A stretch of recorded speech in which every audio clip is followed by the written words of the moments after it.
పిచ్చి పట్టినట్టు కరువు పట్టినట్టు చదువు బైబిల్.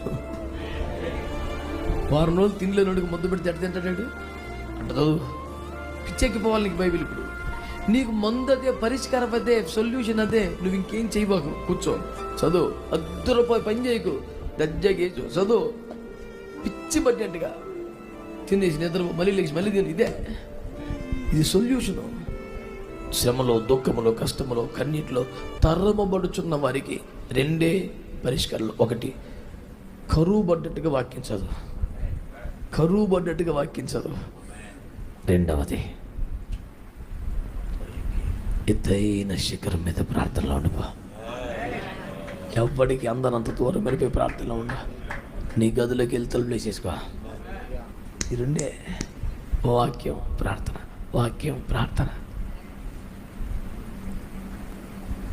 వాక్యం ప్రార్థన మాకు తెలుసు కదండి. అలా కాదు, వాక్యము తప్ప ఇంకెవరూ ఉండకూడదు, ప్రార్థన తప్ప ఇంకేది ఉండకూడదు. అలాగ ఒంటరిగా కొంతకాలం గడుపు,